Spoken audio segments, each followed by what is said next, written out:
Assalamualaikum warahmatullahi wabarakatuh. Hari ini, di materi IPA kali ini, sebelum saya memulai materi kita hari ini, saya akan mereview dari kinerja materi kalian yang sebelumnya. Di materi sebelumnya, Bu Novi sudah membahas tentang gerak makhluk hidup, yaitu gerak pada tumbuhan. Berdasarkan tugas yang sudah kalian kumpulkan melalui Google Classroom, Bu Novi sangat mengapresiasi kalian yang sudah mengumpulkan tugas tepat waktu dengan jawaban yang benar. Bu Novi yakin kalian sudah menonton video pembahasan soal dari materi sebelumnya. Dan Bu Novi harap kalian sudah bisa belajar dan tahu serta sudah membenarkan jawaban kalian yang masih kurang tepat. Nah, untuk penggunaan Google Classroom, Bu Novi mengingatkan pada kalian yang masih mengirim tugas di forum diskusi supaya bisa mengirimkan tugas pada pengumpulan tugas kelas, sehingga Bu Novi lebih mudah untuk menilai tugas kalian. Sama seperti peraturan sebelumnya, setelah kalian menonton video ini, kalian harus menerima soal yang sudah Bu Novi upload di Google Classroom. Dan jangan lupa untuk mengirimkan foto selfie saat kalian menonton video materi hari ini. Are you ready, guys? Sebelum kita memulai materi hari ini, mari kita berdoa supaya pembelajaran hari ini lebih bermanfaat untuk kita semua. Berdoa dipersilakan.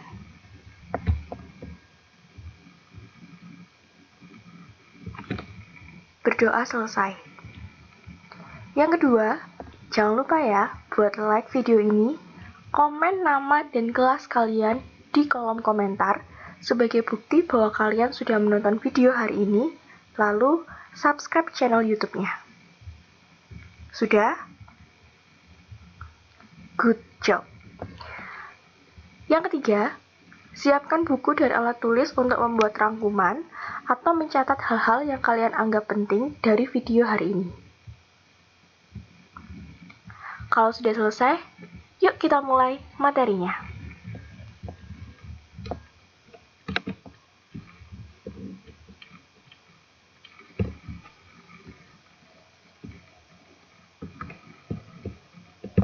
Nah, jadi di materi sebelumnya, Bu Novi sudah membahas gerak pada makhluk hidup, yaitu gerak pada tumbuhan.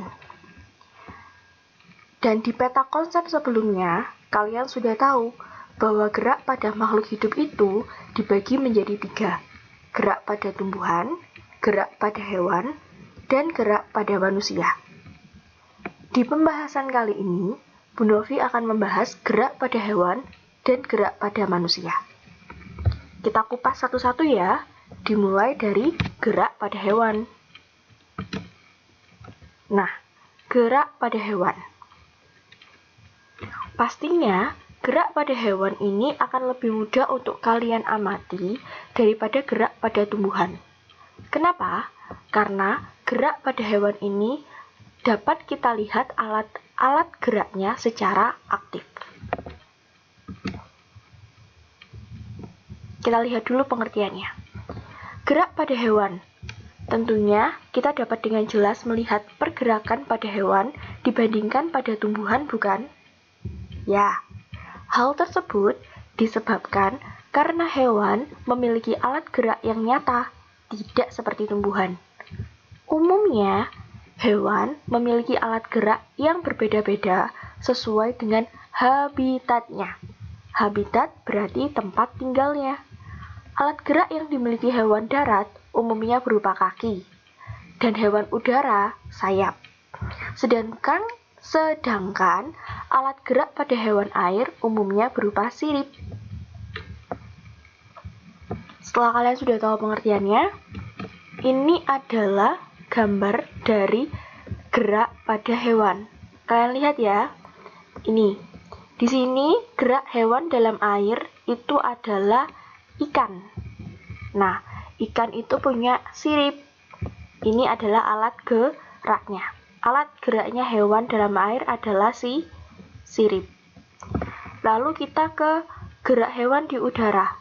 Nah, gerak hewan di udara, alat geraknya itu dia berupa sayap. Lalu gerak hewan di darat. Gerak hewan di darat berarti alat geraknya berupa kaki. Nah, oke. Lalu kita lanjut ke pengertiannya. Gerak pada hewan. Dari air dulu. Air dulu. Hewan dapat bergerak bebas di air karena memiliki massa jenis yang berbeda dengan air. Bentuk tubuh hewan yang berhabitat di dalam air berbeda dengan hewan yang tubuhnya adalah hewan yang hidup di darat. Maksudnya gimana? Gini loh. Supaya hewan itu bisa tenggelam di dalam air. Artinya dia memiliki massa tubuh yang lebih ringan atau berbeda dengan massa dari si air itu. Makanya hewan itu bisa hidup di dalam air. Nah, susunan otot dan tulang dari hewan yang hidup di air, yaitu ikan, dia akan lebih fleksibel dan kokoh supaya bisa mendorong ekor ikan saat di dalam air. Lalu, gerakan tubuh ikan yang ke kanan atau ke kiri, serta gerakan sirip ekor dengan menghasilkan gaya dorong ke depan supaya ikan dapat berenang maju. Nah, jadi maksudnya itu seperti itu ya. Jadi hewan yang hidup di air ini dia akan punya tubuh yang lebih ringan, fleksibel, supaya dia bisa berenang di air dengan cepat dan nyaman. Selanjutnya kita masuk di gerak hewan udara. Ini ya. Gerakan hewan di udara atau terbang dapat dilakukan oleh sebagian besar hewan yang tergolong ke dalam kelompok aves atau unggas. Gerakan tubuh hewan tersebut dipengaruhi oleh beberapa karakteristik. Nah, untuk hewan yang hidup di udara, dia memiliki tulang dada dan otot yang lebih kuat untuk mengepakkan sayapnya. Dan, dengarkan, bentuk sayap dari hewan yang di udara itu adalah sayap airfoil. Sayap airfoil. Itu dia membuat udara di atas sayap mengalir lebih cepat sehingga gaya angkatnya lebih cepat. Jadi sayap airfoil ini yang membuat si unggas atau burung itu bisa terbang karena dia mampu mengangkat massa dari tubuhnya sehingga dia bisa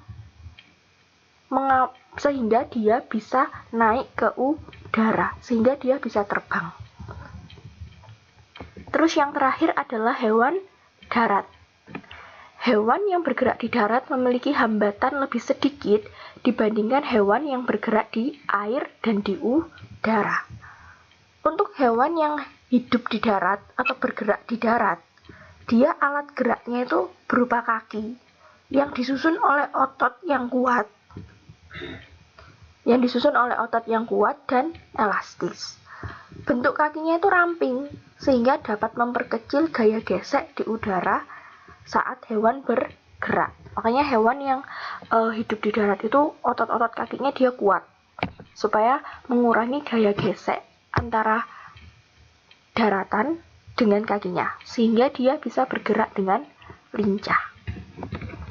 Nah, berdasarkan pengertian dari gerak pada hewan ini, kalian pasti sudah bisa membayangkan contoh hewannya seperti apa, seperti contoh pada gambar di slide sebelumnya.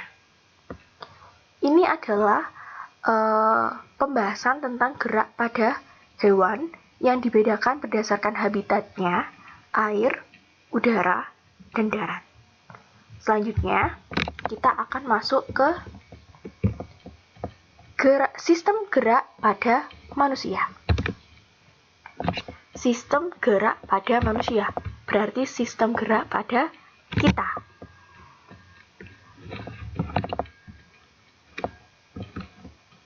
Nah, sistem gerak pada manusia, pada dasarnya, gerak pada manusia itu melibatkan sistem gerak yang merupakan kerjasama antara sistem otot, yang merah ini otot ya nak, dan juga sistem rangka. Jadi ini rangka, terus yang warna merah ini adalah otot, atau yang sering kita sebut dia itu daging. Nah, daging itu adalah otot.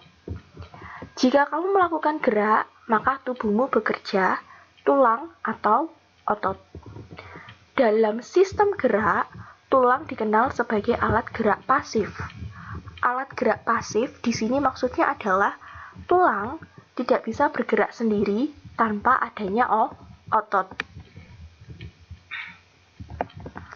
Dan otot sebagai alat gerak aktif. Kenapa otot disebut alat gerak aktif? Karena otot menghasilkan protein aktif dan miosin yang mampu bergerak secara kontraksi. Jadi dia bisa bergerak karena dia punya protein aktif dan miosin.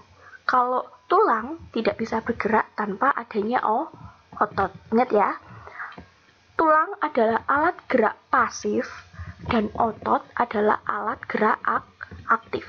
Tulang adalah alat gerak pasif dan otot adalah alat gerak aktif. Nah, pada sistem gerak pada manusia yang akan saya bahas ada 4 hal.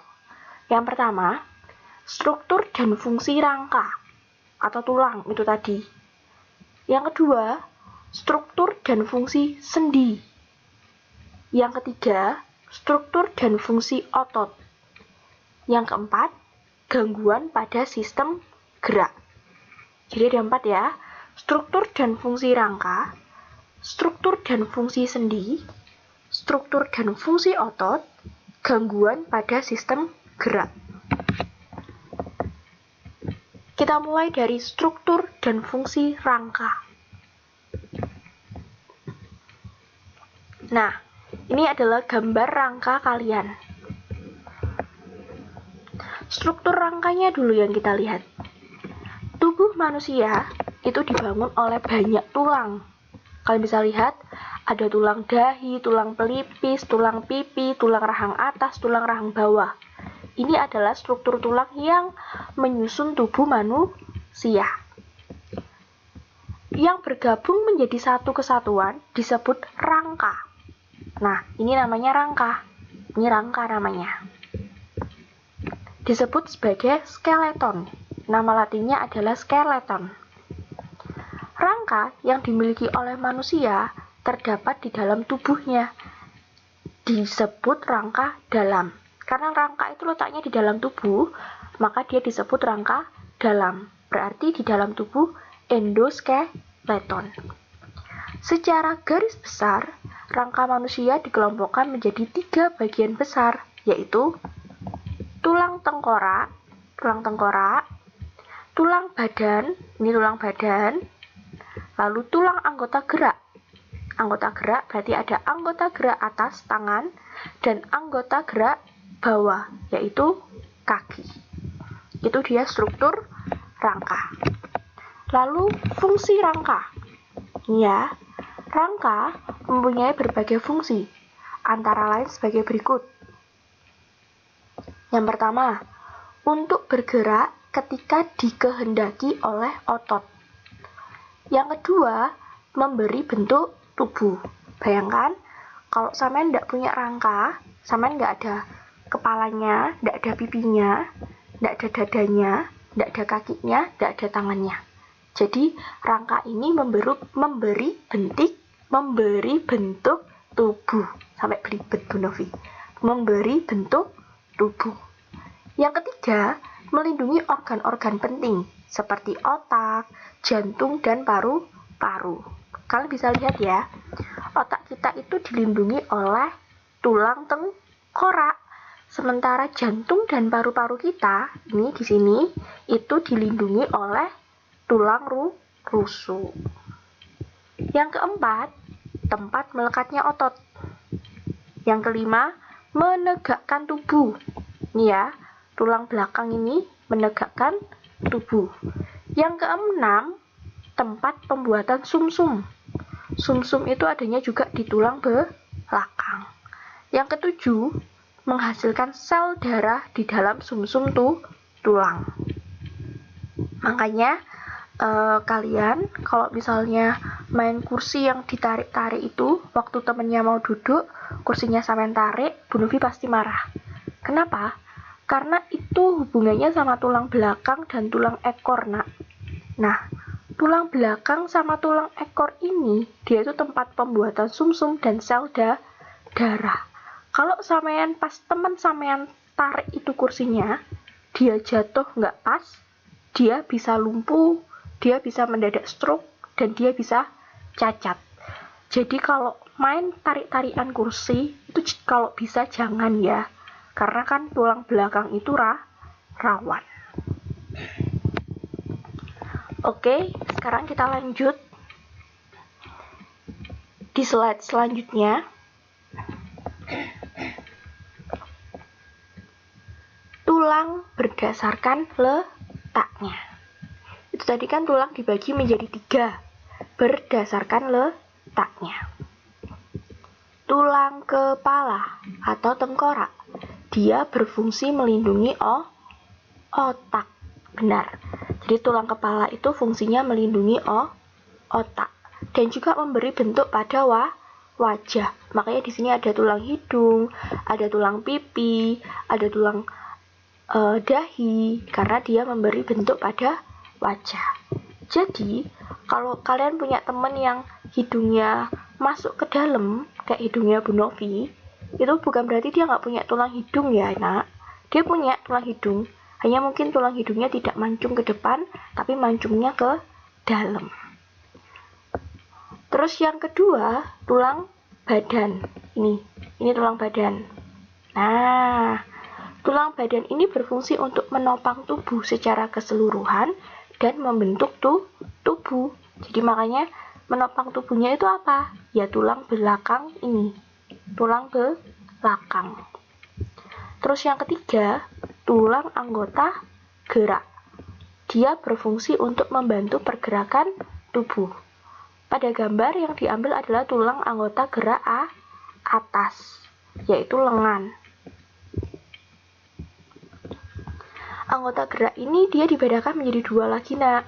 Anggota gerak atas sama anggota gerak bawah. Kalau tulang anggota gerak bawah itu berarti dia adalah kaki. Gitu ya. Oke. Ini kita sudah selesai di fungsi dan struktur rangka. Sekarang next. Nah, kita masuk ke struktur dan fungsi sendi. Struktur dan fungsi sendi ini dia dibagi menjadi 3 juga. Ada sendi mati, sendi kaku, dan sendi gerak. Untuk sendi mati atau disebut dengan sinartrosis. Sendi mati itu disebutnya sinartrosis. Merupakan hubungan antar tulang yang sama sekali tidak dapat digerakkan. Kan dia sendi mati, berarti tidak bisa digerakkan.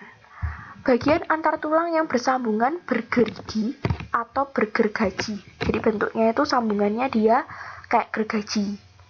Contohnya pada tulang tengkorak. Tulang tengkorak kalian, tulang kepala kalian kan nggak bisa digerakkan ya. Berarti itu hubungannya adalah sendi mati. Yang kedua, sendi kaku atau amfiartrosis. Merupakan jenis persendian yang memungkinkan tulang dapat bergerak sedikit. Jadi kalau mati tadi nggak iso gerak sama sekali, kalau kaku dia bisa gerak sedikit. Pada sendi kaku terdapat bantalan tulang rawan, kartilago, terdapat pada ruas antar tulang belakang. Jadi sendi kaku ini terletak pada ruas tulang belakang. Terus yang ketiga ada sendi gerak. Sendi gerak atau diartrosis merupakan jenis persendian yang memungkinkan tulang dapat bergerak bebas ke berbagai arah. Pada sendi gerak terdapat rongga sendi atau lebih dikenal dengan rongga sinovial yang berisi cairan sinovial. Jadi kalau di sendi kaku, dia yang menghubungkan adalah tulang rawan atau kartilago. Kalau di sendi gerak kita punya pelumas. Ya, pelumas ini namanya adalah cairan sinovial yang membuat sendi itu bisa bergerak ke segala arah. Jadi sendi itu dia ada sinartrosis, amfiartrosis, dan diartrosis. Untuk diartrosis atau sendi gerak sendiri, dia masih terbagi lagi menjadi 4. Kita next ke slide selanjutnya. Nah, sendi gerak itu terbagi atas sendi peluru, sendi engsel, sendi putar, dan sendi pelana. Bu Novi mulai dari sendi peluru. Nah, sendi peluru ini dia memungkinkan gerak ke semua arah. Contohnya apa, Bu, sendi peluru? Contohnya adalah sendi pada bahu kalian, sama sendi pada pinggul. Itu sendi peluru. Jadi bahu sama pinggul kalian kan bisa bergerak ke semua arah. Kalau kalian pas olahraga sama Pak Andri, pemanasan, nah itu bisa diputar-putar sendi pelurunya. Kok sendi pelurunya? Bahunya bisa bergerak ke semua arah. Terus next, sendi engsel. Sendi engsel ini dia memungkinkan gerak ke satu arah. Contohnya pada siku, lutut, atau jari. Jadi siku kalian kan cuma bisa ditekuk sama diluruskan. Lutut kalian kan juga sama, ditekuk sama diluruskan. Itu namanya sendi engsel. Geraknya satu arah. Kayak engsel pintu itu loh. Kan cuma bisa membuka sama menutup. Selanjutnya adalah sendi putar. Dia memungkinkan terjadinya gerakan melingkar. Contohnya pada leher. Leher kalian kan bisa muter, bisa ngangguk, bisa geleng. Itu contohnya adalah sendi putar. Itu letaknya sendi putar berarti di leher. Terus sendi pelana. Sendi pelana ini memungkinkan gerakan ke kedua arah.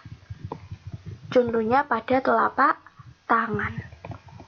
Telapak tangan kalian itu dia sendi pelana. Kalau jarinya itu engsel. Tapi kalau telapak tangannya itu sendi pelana.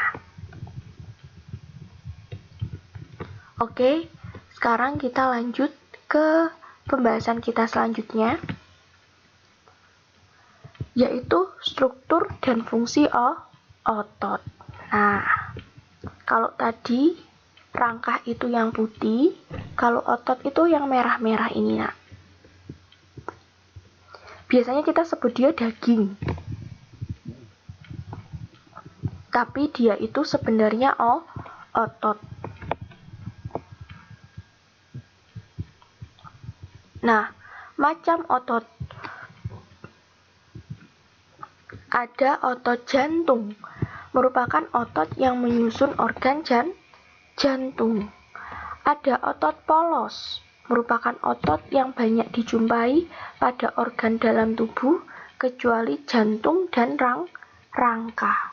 Terus yang ketiga ada otot rangka, merupakan otot yang melekat pada rangka dan bertanggung jawab terhadap pergerakan. Lalu fungsi ototnya apa? Otot memiliki kemampuan berkontraksi dan relaksasi. Pada saat otot berkontraksi atau mengerut, otot memendek dan menebal. Sebaliknya, pada saat otot relaksasi atau mengendur, otot memanjang atau kembali ke ukuran semula. adanya kontraksi dan relaksasi pada otot yang menyebabkan tubuh dapat bergerak. Dengan demikian, otot berfungsi menggerakkan bagian-bagian tubuh, termasuk gerak yang terjadi pada bagian dalam tubuh. Nah, karena otot ini bisa berkontraksi dan relaksasi, otomatis otot ini baru bisa bekerja jika dia melibatkan dua otot. Makanya kerja otot ini dia dibagi lagi menjadi dua, yaitu otot sinergis dan otot antagonis. Otot antagonis itu bukan yang jahat ya, tapi otot antagonis adalah otot yang bekerja secara berlawanan. Kalau otot sinergis, dia bekerja secara bersamaan. Jadi ada antagonis sama sinergis. Nah, ini dia cara kerja otot. Otot hanya dapat bergerak ke satu arah saja, yaitu membengkokkan dan meluruskan. Supaya tulang dapat bergerak, diperlukan paling sedikit dua otot. Dua otot yang bekerja secara berlawanan disebut otot antagonis. Nah, arah gerak antagonis yang antagonis. Jadi maksudnya ini adalah beberapa contoh dari gerakan otot yang antagonis. Yang pertama, ekstentor dan fleksor, meluruskan dan membengkokkan. Yang kedua, abduktor dan adduktor. Itu dia menjauhkan tungkai kaki dan mendekatkan tungkai kaki. Maksudnya meluruskan dan membengkokkan, menekuk, meluruskan dan menekuk. Terus yang ketiga, supinator dan pronator. Gerakan telapak tangan saat menengadah dan menelungkup. Yang keempat, elevator dan depresor. Gerakan menutup mulut dan membuka mulut. Yang kelima, inversi dan eversi. Kalau inversi berarti telapak tangan membelok ke arah tubuh, kalau eversi telapak kaki membelok keluar tubuh. Inversi adalah telapak kaki membelok ke arah tubuh dan eversi telapak kaki membelok keluar tubuh. Kalian bisa lihat di gambar. Nah, jika otot bisa berkontraksi, maka di bagian otot akan menggelembung dan menjadi tegang. Sedangkan otot trisep relaksasi sehingga lengan bawah terangkat. Nih ya, bisep berkontraksi dia menggembung, tegang. Nah, trisepnya terangkat. Nih, bisep kontraksi, trisep relaksasi. Nah, otot sinergis merupakan otot yang bekerja saling mendukung. Sedangkan otot antagonis merupakan otot yang bekerja saling berlawanan. Kalau biceps sama triceps sudah pasti dia berlawanan karena si bicepsnya kontraksi, tricepsnya relaksasi. Itu dia cara kerja otot. Sekarang kita masuk ke gangguan pada sistem gerak. Kesalahan sikap duduk yang dilakukan terus-menerus dapat mengakibatkan tulang belakang menjadi bengkok ke depan atau lordosis. Terus kalau bengkok ke belakang itu kyphosis. Kalau dia bengkok ke kiri atau ke kanan kayak gini, yosis. Kelainan pada tulang dapat mengakibatkan terganggunya sistem gerak. Oleh karena itu, tulang harus kuat dan bentuknya normal sesuai fungsinya. Makanya Bu Novi selalu bilang sama kalian kalau di kelas, duduknya yang tegak. Duduknya jangan bengkok kanan, jangan bengkok kiri. Jangan hadapnya ke depan, kepalanya ke belakang. Itu supaya tulang kalian itu dia tidak bengkok. Nah, kalau dari muda tulangnya sudah bengkok, nanti tua sampean tulangnya ke kanan, ke kiri. nggak lurus kan, jadinya kan nggak bagus ya. Jadi mulai sekarang kalau duduk itu tegap, diluruskan ya nak ya. Nah, gangguan pada sistem gerak yang pertama ada artritiris, yaitu peradangan pada sendi. Jadi sendinya itu meradang, sendinya itu bengkak. Terus ada polio. Polio ini merupakan penyakit yang disebabkan oleh virus polio. Dia ini menyebabkan tulang itu menjadi lemas, layu, jadi tidak bisa bergerak. Ini polio. Terus ada kram atau kejang otot. Biasanya sering terjadi kalau habis olahraga berat ya. Itu karena otot bekerja terus-menerus, kram. Terus juga ada kaku leher. Kaku leher ini terjadi karena gerak yang menghentak secara tiba-tiba. Nah, di gangguan pada sistem gerak yang perlu kalian remember itu adalah skoliosis, lordosis, dan kifosis. Terus gimana Bu supaya kita bisa mencegah terjadinya gangguan pada sistem gerak? Nah, upaya menjaga kesehatan sistem gerak. Yang pertama, kita harus makan makanan yang bergizi. Makan makanan yang banyak mengandung zat besi, protein, vitamin. Makanya kalian kalau makan itu dilihat, jangan hanya ada lauknya aja, tapi juga harus ada sayur, ada buahnya, supaya kebutuhan dari protein, vitamin, mineral, dan zat besi kalian itu terpenuhi. Ingat, apa yang kita makan itu adalah apa yang akan menjadi isi di dalam tubuh kita. Yang kedua, menjaga sikap atau postur tubuh. Jadi kalau duduk itu lurus, berdiri itu tegap, jalan itu badannya itu tegak, jangan bungkuk ya. Yang laki-laki, yang perempuan juga, Bu Novi sering lihat kan kalau jalan itu bungkuk. Jadi kalau jalan itu tegak gitu loh. Terus yang ketiga, berolahraga untuk menjaga kekuatan tulang. Olahraganya bukan olahraga yang keras ya, maksudnya yang sampai kalian kram tadi, tidak. Jadi tetap harus olahraga, tapi olahraga yang sesuai porsinya, jadi tidak dipaksakan. Misalnya bersepeda, atau kalau kalian pengen tinggi, berenang, loncat, lari, pokoknya olahraga yang bagus, yang sesuai porsinya. Nah, oke.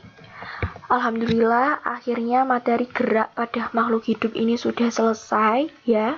Kemarin sudah Bu Novi jelaskan tentang gerak pada tumbuhan. Hari ini Bu Novi jelaskan tentang gerak pada hewan dan gerak pada manusia. Ini adalah rangkuman singkat dari 2 video pembahasan materi. Video pembahasan materi minggu lalu dan video pembahasan materi minggu ini. Kita lihat ya. Yang pertama, bergerak merupakan salah satu ciri makhluk hidup, sudah pasti. Yang kedua, gerak pada tumbuhan sangat terbatas, sedangkan gerak pada hewan dan manusia lebih leluasa, nyata, dan mudah diamati. Yang ketiga, gerak pada manusia hampir sama dengan gerak pada hewan. Yang keempat, hewan bergerak menggunakan alat gerak khusus berdasarkan tempat hidupnya. Ya kan? Berdasarkan tempat hidupnya, hewan ini dia bergerak menggunakan alat gerak khusus. Kalau di darat kaki, kalau di laut atau di air dia sirip, kalau di udara dia sayap. Terus gerak pada manusia melibatkan sistem rangka dan sistem otot. Rangkanya alat gerak pasif dan otot adalah alat gerak aktif. Video pembahasan hari ini sangat panjang ya, karena Bu Novi menggabungkan dua materi, yaitu gerak pada hewan dan gerak pada manusia menjadi satu pertemuan. Nah, untuk selanjutnya, di pertemuan selanjutnya, Bu Novi akan membahas tentang video pembahasan gerak lurus beraturan dan gerak lurus berubah beraturan. Karena nanti itu akan hitungan, ya kan? Banyak soal hitungan fisikanya. Bu Novi harap sebelum Bu Novi men-share video materi minggu Senin depan, kalian sudah membaca dulu materinya di LKS, supaya nanti waktu kalian nonton videonya Bu Novi, kalian sudah punya gambaran materinya akan seperti apa. Jadi untuk LKS yang kalian miliki itu, silakan dibaca materinya sebagai bahan referensi kalian. Untuk soalnya bisa kalian kerjakan, dan kalau ada yang tidak kalian tahu, kalian bisa tanyakan pada saya pada hari Senin, pada saat pertemuan Mapel IPA, di antara jam 8 sampai jam 10. Saya akan fast respon. Terus untuk grup kelas 81, 82, dan 83, saya harap kalian bisa lebih aktif lagi untuk merespon Bapak Ibu Guru saat mengirim tugas, soal, ataupun materi di grup kelas kalian. Minimal jawablah dengan "Njih Pak, njih Bu, matur nuwun, saya siap, terima kasih." Ya, nggak ada salahnya kan buat ngetik seperti itu di grup gitu, biar nggak sunyi gitu kan grupnya. Jadi supaya Bapak Ibu Guru ini juga tahu kalau kalian sudah nonton videonya, kalian ngerti dengan materi yang kita sampaikan, dan kalian benar-benar bisa mengerjakan soalnya gitu loh. Karena kami menyadari bahwa pasti banyak kesulitan juga dan banyak kendala juga dalam proses pembelajaran daring. Tapi Bu Novi percaya kalau kalian itu pasti bisa kok. Kalian kan anak-anaknya Bu Novi yang pinter, jadi kalian pasti bisa. Kalau ada yang tidak kalian tahu tentang materi ini, kita akan bahas di forum diskusi WhatsApp ya. Dan tugas akan saya upload di Google Classroom. Silakan dicek Google Classroom-nya, dikerjakan seperti kemarin. Saat mengupload tugas, upload juga foto selfie waktu kalian nonton video ini. Karena tadi kita sudah membuka dengan doa, sekarang Bu Novi juga akan menutup dengan doa. Semoga materi yang Bu Novi sampaikan hari ini bermanfaat buat kalian semua dan dapat kalian mengerti. Amin. Sampai jumpa minggu depan di video pembahasan materi tentang gerak lurus beraturan dan gerak lurus berubah beraturan. Jangan lupa belajar, stay healthy, keep smile, and always be better. Wassalamualaikum warahmatullahi wabarakatuh. Terima kasih. Dah.